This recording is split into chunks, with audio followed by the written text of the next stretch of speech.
Chapter 2. Evil Step-Grandmother. You're my mother. Julie Parker didn't retain any memories from the original host of this body. However, she had coincidentally hit her head, so that gave her a good opportunity to pretend to have amnesia. Weren't all transmigration novels just like this? That weak-looking woman already had a pale face, but her face became even more ashen. She wobbled and asked in disbelief, "Emily White, what's wrong? Why can't you even remember your own mother?" "Dr. Garcia, what's exactly wrong with my daughter?" Dr. Garcia was an old man in his 50s. He stroked his beard and frowned. After a moment of deliberation, he said, "When I was younger, I had read a medical book that mentioned a similar case. There was a man who stumbled down a mountain and injured his head, losing all his memories. Little girl, try thinking a little harder, can you remember anything?" Julie Parker, who was now Emily White, scrunched up her face and pretended to think harder. After a long moment, she shook her head firmly and said, "My mind is completely blank. I can't remember anything at all. My poor daughter. Dr. Garcia, can Emily White's illness be cured? Is there any danger to her life?" Emily White's new mother in this lifetime held her hand and wept silently. The villagers surrounding them clicked their tongues, shook their heads and sighed. Madame Lee's life had been rather tough. Her mother-in-law was vicious and harsh, while her sister-in-law was lazy and selfish. After she gave birth to her youngest son, she didn't get to properly recuperate. Thus, she became prone to illness. However, her mother-in-law still ordered her around without letting her rest. Even after all that, her mother-in-law was still unsatisfied with her and constantly picked on her. Although her husband was capable to earning money, Madame Lee had never received a single cent before her mother-in-law, Madame Belle, pocketed all the money. Her younger daughter was born sickly and wasn't expected to live very long. Now she even injured her head. Dr. Garcia consoled her, "Don't worry. As long as there aren't any other symptoms, her health wouldn't be affected. Maybe she will start recovering her memories after a few more days. Bring her home first so that she doesn't catch a cold." "Thank you so much, Dr. Garcia. We've troubled you again." Emily White's mother, Madame Lee, wiped her tears with the corner of her clothes and bent down to pick up her daughter.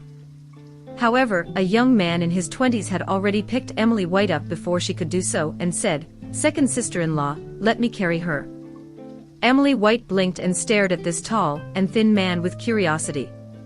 He was a young man with a refined aura. As someone with the mentality of a 26 years old, it felt somewhat weird to be carried by a young man like this. The young man flashed a smile at her and asked, "Emily, do you still remember third uncle?" "I don't remember you." Emily White shook her head honestly. Her movement pulled on her wound and made her grimace in pain. The young man hastened his pace and carried her towards a room inside a courtyard. Emily White wanted to walk by herself, but she had lost too much blood. She was still too dizzy and weak, so she could only stay in her third uncle's arms. She just kept reminding herself, "I'm a child, I'm just a child right now." Her eyes weren't idle as she carefully looked around and got a general idea about her surroundings. This was a small fishing village that was close to the sea. There were mostly old straw houses in the village. Their family had a 5-room residence with a courtyard, so they can be considered a family with above-average living conditions in the village. However, if her family had decent living conditions, why had the original host of this body died because of a small and dirty piece of steamed bun? What happened? A white-haired old woman with deep wrinkles around her mouth came out from the main room. When she saw her daughter-in-law carrying a blood-covered Emily White in her arms, she frowned and grumbled, "You went out so early this morning. Where did you go? Wouldn't her head injury cost a lot of money to be treated? A family full of sick and useless people. Even a rich family will be ruined by all the medical fees. Second daughter-in-law, is this how you look after your daughter?" Second sister didn't fall by herself. Eldest aunt pushed her. The little boy, Ryan, swiftly replied. He straightened his back, trying to protect his sick and weak sister. The wrinkles on the old woman's face deepened as she furrowed her brows. Her fierce gaze shot towards the plump figure hidden behind them. She coldly shouted, "Eldest daughter-in-law, what exactly happened?" Her eldest daughter-in-law, Madame Brown's, eyes darted around before she answered evasively, "Daniel told me that Emily stole a steamed bun from my room. I just didn't manage to hold back my anger." Emily's older twin sister, Swan White, wasn't as amicable as her mother. She shouted at the fat Daniel, who was hiding behind his mother, "Brother Daniel always lies, so how can we still believe in his words?" Ruth Brown's imposing manner had slightly deflated, but when she saw her precious son being criticized, she immediately bounced back like a rubber ball. "You little brat, who are you calling a liar? You're still refusing to admit that you stole something. Who would still throw a whole steamed bun on the ground when the harvest had been so bad recently? Daniel, come over here. Quickly come and tell everyone how that damned girl, Emily, stole our steamed bun." Daniel White, whose nickname was Daniel, was tanned and fat. He was the eldest child among the younger generation of the family, and was spoiled by his mother. Although he was usually a bully in front of his younger siblings, he was actually a complete coward. Emily had been battered until she was bloody and nearly died because of his careless words. It was impossible for him to not feel guilty at all. He kept muttering without actually saying anything relevant until Madame Brown smacked him several times. When he finally summoned up the courage to continue lying, he was interrupted by Emily's older brother, Jimmy White. "Brother Daniel, do you still remember the story of the wrong souls coming back for justice? Also, the myths about the 18 levels of hell?" Eldest aunt had also said this earlier, "Liars will have their tongues cut off in hell." The 10-year-old Jimmy White was usually very quiet, but he had clearly seen through the current situation. Daniel guiltily looked at Emily, who was being carried by her mother. The sickly and pale Emily White silently stared at him with her empty eyes. She barely had any flesh on her small face, which made her eyes look frighteningly big. Her dark pupil nearly filled up her entire eyeball. Her face was also stained with streaks of blood. Wasn't this exactly the same as the wronged ghosts mentioned in the story? Daniel was so scared that he almost wet his pants. He didn't dare to look at her again, and buried his head into his mother's embrace. He screeched like a dying pig, "I wasn't the one who had hurt you, so don't come looking for me. What I said earlier doesn't count. I dropped the steamed bun on the ground and didn't want it anymore because it was dirty. Why? Don't take my soul away. I don't want to go to hell and have my tongue be cut off." The truth has been revealed, so Madame Brown can't even argue anymore. She was so angry that she smacked her son's back several times. Under the onlookers' scrutinizing eyes, she could only give in, "Darned brat, why did you lie? Second sister-in-law, I've already scolded him, so don't take a child's action to heart."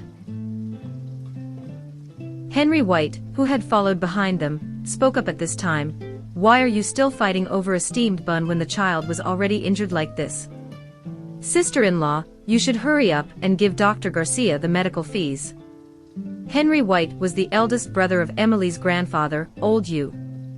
The two families didn't have a close relationship due to Emily's grandmother, Madame Bell. When Madame Bell heard that she needed to pay for that useless brat's medical fees, she widened her eyes and spoke through gritted teeth, "Brother-in-law, that's easy for you to say. Pay for her medical fees. All the money that we had wasted on that brat, and her mother every year is enough to feed an entire family. Where am I going to find the money to pay for them?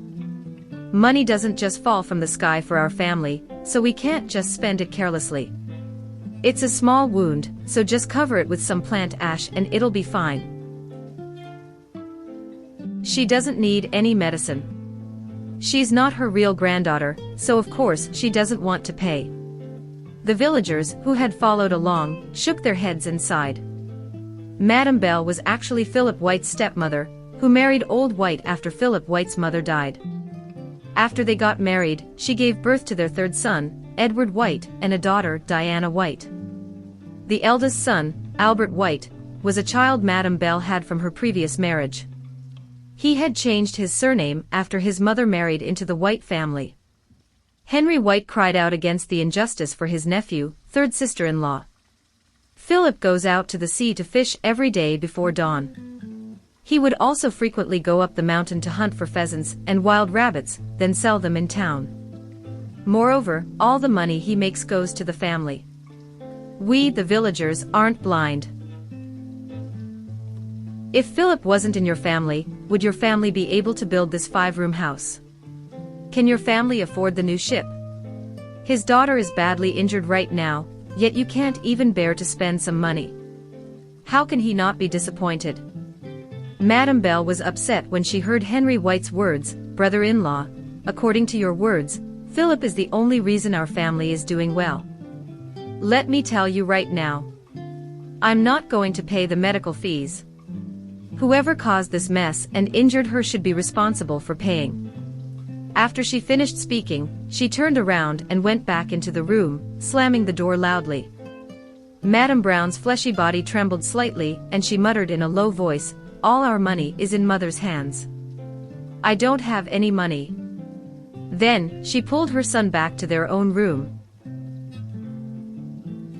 Madame Lee gave Dr. Garcia a bitter smile and said, "Dr. Garcia, I'll have my husband send over the medical fees when he comes back."